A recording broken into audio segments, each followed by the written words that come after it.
Hi everyone, welcome to my YouTube channel. मेरा नाम शिवाली है और मैं एक जर्मन एमएनसी में एज अ प्रोजेक्ट मैनेजर काम करती हूँ। मेरी एक 2 साल की बेटी भी है और ये जहाँ मैं आज पहुँची हूँ एज अ प्रोजेक्ट मैनेजर में काम कर रही हूँ, वो जो पूरी जर्नी थी इंजीनियरिंग से यहाँ तक की, वो इजी नहीं थी। तो वही मैं आपके साथ शेयर करना चाहती हूँ कि मैंने इस गोल को कैसे अचीव किया।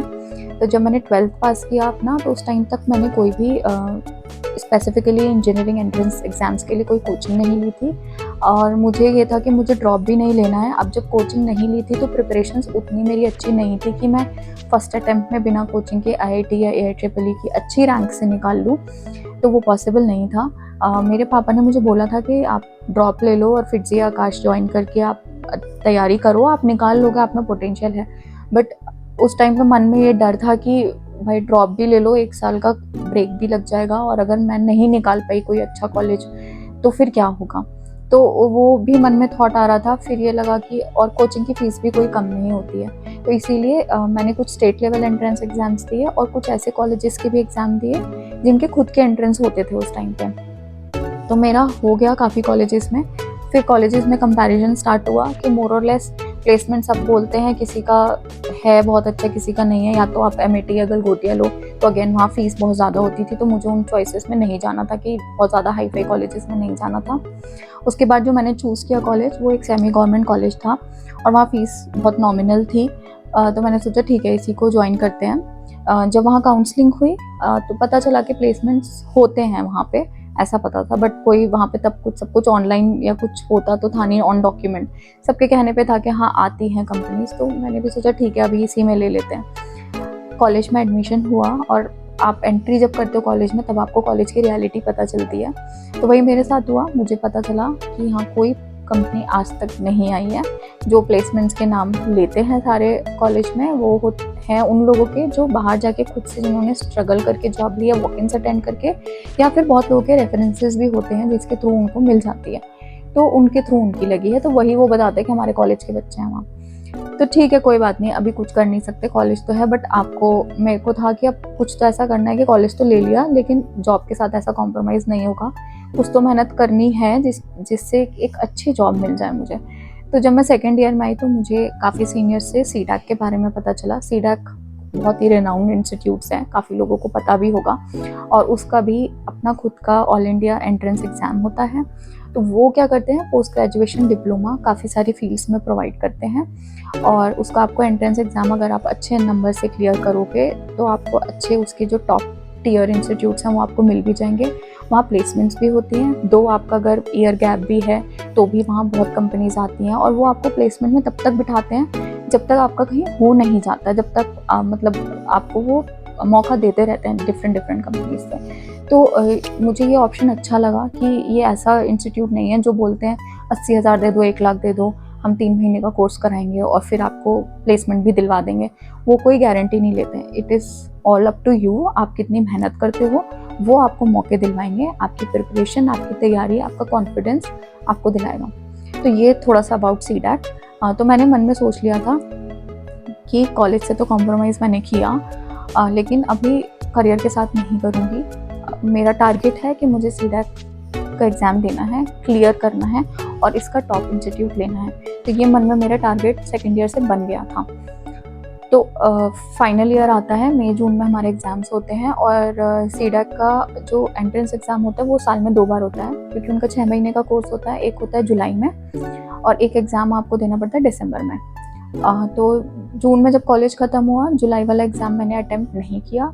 रीज़न बीइंग, मेरी खुद की बहन की शादी थी और अगर मैं सीडैक कर लेती जॉइन, तो फिर मैं घर नहीं आ सकती थी मम्मी पापा के लिए उतनी सपोर्ट करने के लिए। मैं भी 2-3 दिन के लिए आ जाती और सीडैक में ऐसे छुट्टियां भी अलाउ नहीं होती हैं। तो मैंने डिसाइड किया जुलाई वाला मैं अटेम्प्ट ही नहीं दूँगी, मैं दिसंबर वाला दूँगी, क्योंकि मुझे पता मैं नहीं ज्वाइन कर सकती हूँ। तो मैंने अटेम्प्ट नहीं दिया था।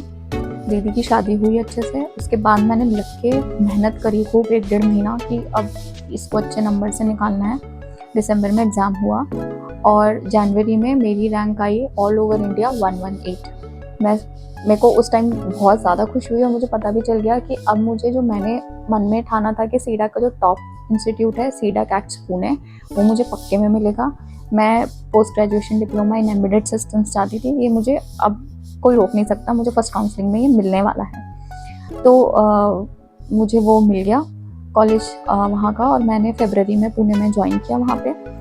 अब आती है रियल स्टोरी कि कैसे सीडैक की लाइफ है। सीडैक इजी नहीं है, आपको बहुत मेहनत करनी पड़ती है वहाँ पे भी, क्योंकि कंपटीशन बहुत ज़्यादा है, लोग बहुत मेहनती भी आते हैं वहाँ पे, हम शायद उतने नहीं भी होते हैं। वहाँ पे क्लासेस 7-7:30 स्टार्ट हो जाती हैं, रात को 9-10 बजे तक चलती हैं। लैब जहाँ पे मैं थी एट्स पुणे में 24/7 खुली रहती हैं। बच्चे इतने मेहनती होते हैं कि वो पूरे टाइम वहाँ बैठे रहते थे कि अपनी प्रैक्टिस हम करेंगे।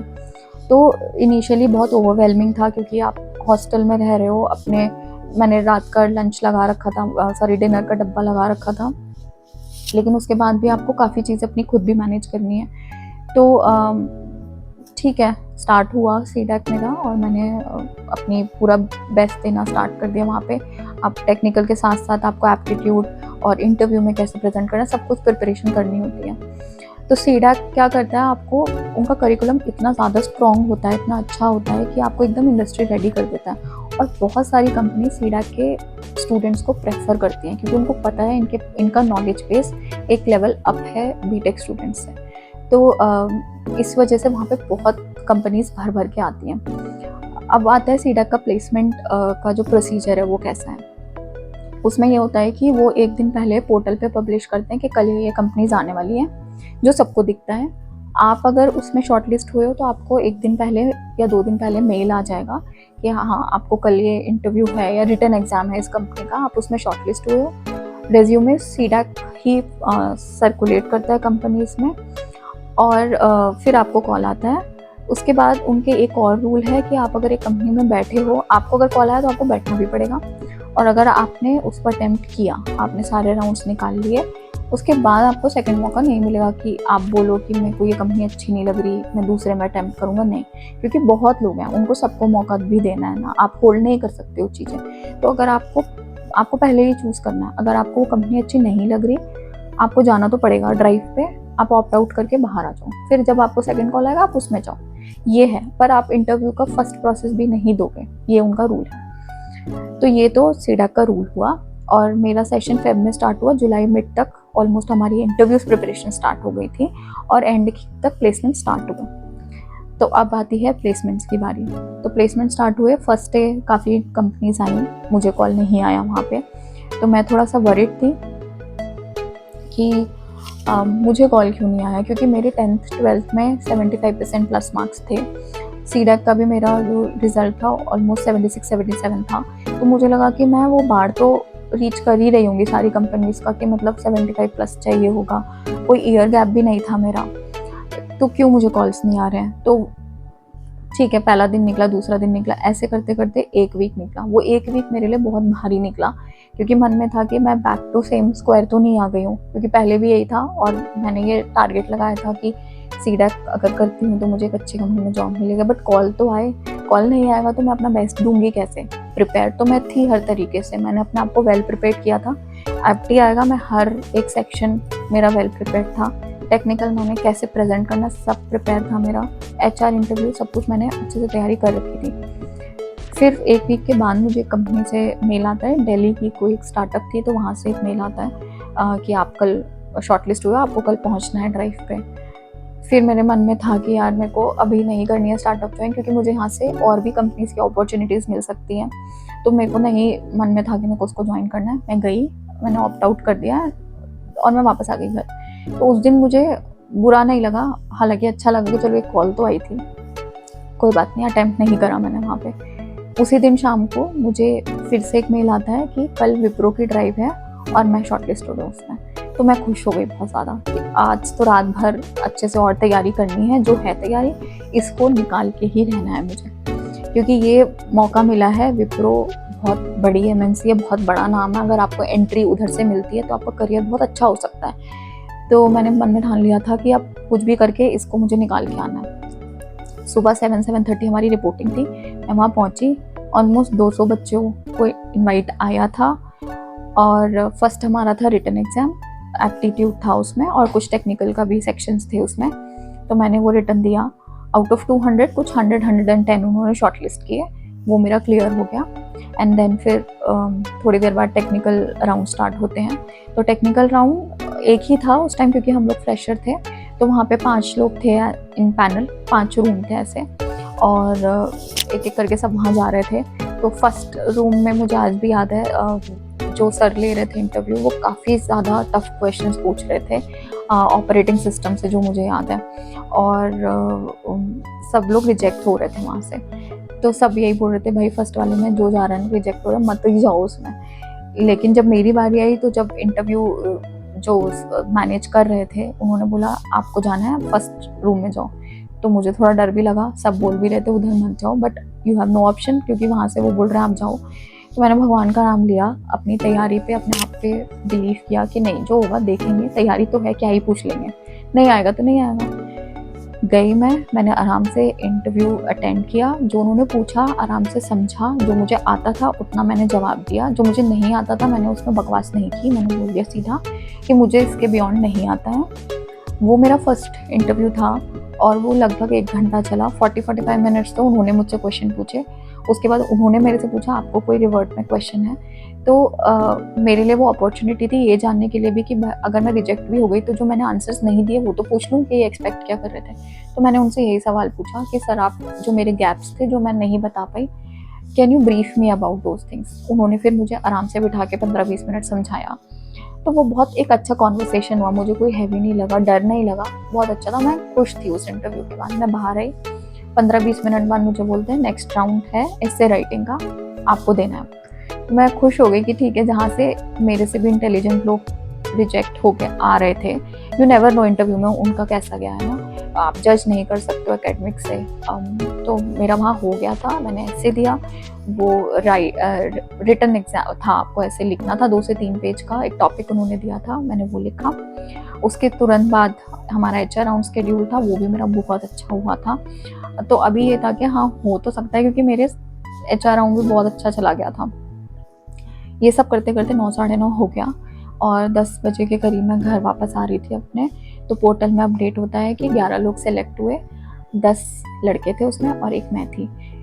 तो मतलब मेरी खुशी का ठिकाना नहीं था कि कहाँ, एक कॉलेज था जहाँ कुछ प्लेसमेंट नहीं थे और फिर सारे और लोगों के होते जा रहे थे कहीं रेफरेंसेस से या किसी कोई ना कोई कहीं ना कहीं ज्वाइन कर रहा था। 6 महीने का मैंने ब्रेक भी लिया था। फिर मेरे माइंड में टारगेट था सीडैक एक्ट्स पुणे, मैंने वहाँ एडमिशन लिया। फिर मुझे इंटरव्यू के कॉल्स नहीं आ रहे थे। फर्स्ट अटेम्प्ट मैंने मन में टारगेट बना लिया, ये निकाल के मैं रहूँगी, तो निकल भी गया मेरा। मुझे विप्रो में एज अ प्रोजेक्ट इंजीनियर मुझे जॉब भी मिल गई इमीडिएटली, 2-3 महीने बाद मेरी ज्वाइनिंग भी आ गई थी। और ये था मेरा पूरा जर्नी फर्स्ट जॉब लेने का। उसके बाद तो आप एक बार IT में आ जाओ, आप स्किल्स अपग्रेड करते हो, अपने आप को अपग्रेड करते हो, आप जॉब स्विच करते हो, धीरे धीरे आपका लेवल ग्रो होता रहता है। तो वहाँ से आज मैं एक जर्मन MNC में एज अ प्रोजेक्ट मैनेजर हूँ। तो ये थी मेरी जर्नी। तो मैं बस आप लोगों से ये बोलना चाहूँगी कि कॉलेज उतना मैटर नहीं करता, दो इट मैटर्स कि आपका वो IIT NIT का टैग हो, बट अगर आप में डिटर्मिनेशन हो, आपका गोल सेट हो, आप उस गोल से डिविएट मत हो कि मैं 10 चीज़ कर लूँगा। आप एक टारगेट सेट करके रखो। कॉलेज स्टूडेंट्स के पास बहुत टाइम होता है, लाइफ ख़त्म नहीं हुई है। टेक अ पॉज, थिंक करो कि आपको क्या करना है, आप अपना टारगेट सेट करो। अगर आप डिटर्मिन हो तो दुनिया की कोई भी ताकत हिला नहीं सकती, आपको अचीव कर ही लोगे गोल। यही मेरे साथ हुआ था। वो फेस टफ होता है जब आप कुछ अचीव नहीं करते हो, बट एक बार अचीव कर लेते हो तो सब कुछ ईजी लगने लगता है जो पास्ट में होता है। तो ये थी मेरी journey from Tier 3 college to project manager in a German MNC। तो अगर आपको मेरी जर्नी पसंद आई हो, अगर आप अपने आप से रिलेट कर पा रहे हो तो please do like and subscribe. Thank you for watching.